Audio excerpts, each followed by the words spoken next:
Donc en fait, le 28 décembre, il y a bientôt 2 ans, on dormait tous à la maison. Moi et mes 2 filles, mon fils n'était pas là. Et en fait, on a eu un incendie. Et à 3h moins le quart le matin, en fait, Jack a réveillé ma fille Océane, qui à l'époque avait 14 ans. En fait, il a aboyé une première fois. Elle l'a rouspété et puis elle lui a dit « Ah, tais-toi ». Puis elle s'est recouchée et en fait, il a grimpé carrément sur elle et il l'a griffé partout comme ça pour qu'elle se réveille parce qu'en fait, l'incendie était vraiment déclaré. On a tout perdu en fait dans l'appartement.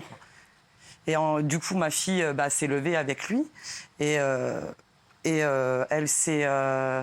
En fait, elle a vu des lumières, donc elle s'est avancée vers le couloir, vers la lumière. Et là, elle a vu qu'en fait, il y avait le feu au salon. Et moi, ma chambre était de l'autre côté, en fait. Donc, du coup, elle m'appelait, mais moi, j'étais dans le sommeil profond. Il était 3h moins le quart le matin. Oui, c'est ça, 3h du matin. Voilà, j'étais vraiment en sommeil profond, quoi. Et du coup, elle a dû traverser le salon en flammes pour venir me réveiller. Et sa sœur nous a rejoints. Je leur ai ouvert, on a ouvert la porte d'entrée et on est sortis, quoi. Mais dites-moi, l'alarme incendie n'a pas marché à ce moment-là? En fait, elle n'a pas fonctionné. Elle n'a pas fonctionné. Elle n'a pas fonctionné, alors qu'elle avait été vue au mois d'octobre. Ah. Et nous, ça nous est arrivé le 28 décembre. En tout cas, il a 4 ans, je crois, votre Jack. 6 ans, là, maintenant. 6 ans maintenant, mais à l'époque, il avait 4 ans. Quand ça nous est arrivé, il avait 4 ans. Oui, il avait 4 ans. Voilà. C'est dingue, ça. Et puis, je crois que aussi, vous avez vécu grâce à ce chien. Non seulement il a sauvé toute la famille de l'incendie, qui est déjà merveilleux, évidemment. Rien que pour ça, on les aime encore plus. Mais je crois qu'il y a eu un très, très bel élan de solidarité autour de vous, je crois. Oui, et beaucoup la famille, les amis, des inconnus aussi, qui nous ont aidés. Et après, ça a été très compliqué, mais maintenant, on est bien, on est dans un nouvel appartement. Jack va mieux aussi depuis à peu près 6 mois, parce qu'il avait développé le syndrome de l'attachement. Oui. En fait, il supportait plus d'être seul, mais il ne pouvait pas du tout rester seul, quoi. Oui, il ne peut pas rester enfermé. Il faisait pipi partout, il pleurait, il aboyait. Donc du coup, on ne pouvait plus du tout le laisser seul après l'incendie, quoi. Et là, depuis 6 mois, ça va un peu mieux. Là, on a notre logement depuis juin l'année dernière, parce qu'il y a eu le confinement, donc on n'a pas eu notre logement tout de suite. On était dans un logement en attente.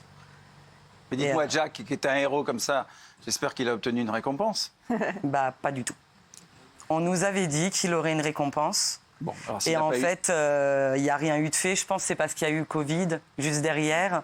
Et du coup, il n'y a pas eu. T'aurais pas une surprise sur le bureau, toi? Est-ce que vous ne croyez pas que j'ai une petite surprise? Je sais que les pompiers ont félicité Jack, mais nous, ici, à Waf Waf Wouf Wouf, nous avons une belle récompense pour votre chien Jack qui a sauvé toute votre famille et vous-même, et qui vous a rendu heureux, bien sûr. Une médaille, la médaille qu'il fallait.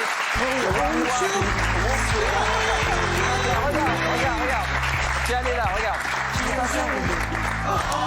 Voilà, vous la voyez bien? C'est une vraie médaille magnifique. Alors, cher Jack, au nom du président de la République française, au nom de tous les pompiers de France, au nom de toute la police, au nom de tous les connards qui mettent mal les alarmes, on est très heureux de récompenser Jack. Mon petit Jack. Voilà. Merci. Voilà. Merci beaucoup. Moi, j'adore ce genre d'histoire. C'est tellement émouvant. L'amour est plus fort que la technique, puisque le chien, lui, était beaucoup plus fiable. Oui.